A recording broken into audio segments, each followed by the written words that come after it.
And just last question, I suppose. Just back onto the job seekers. How can they stand out from the crowd? Now, what's going to make you take note over one candidate over another? Is there anything specific you can think about? I'm not sure if I'm an old schooler, but I do care about cover letter, and if there is no cover letter, at least two signs that the candidate that we're speaking with knows who we are and who he's interviewing with. That we are not just like run of the mill, one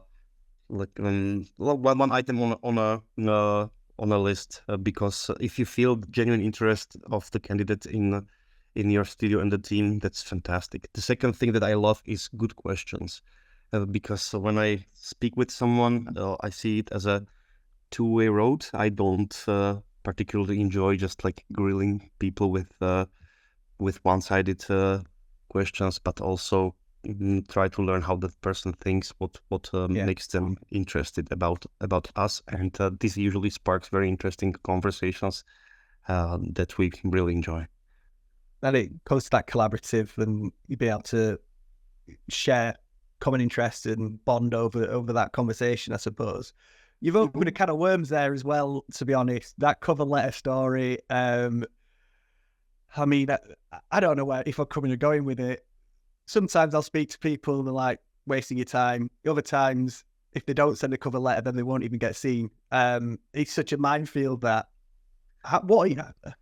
So if you had to pick, like, are we talking one page, a couple of paragraphs? How long, how short does it need to be? You're going to read everything word for word?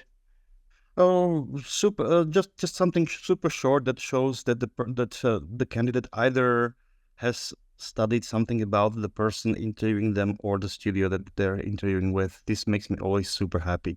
It's the interest and genuine passion that makes us hooked. Sometimes even like with candidates that we would normally refuse on the first try. I'll give you a story which is not tied to Plan A, but it's actually a nice story on from when I worked on Mafia 2.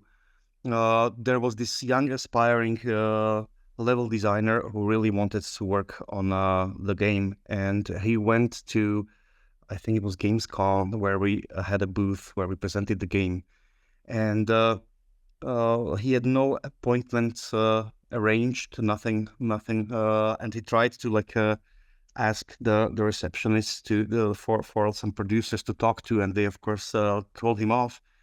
And he basically just observed people and their name tags, and he just remembered one name, waited for the receptionist to change, and asked another receptionist to fetch him a person X.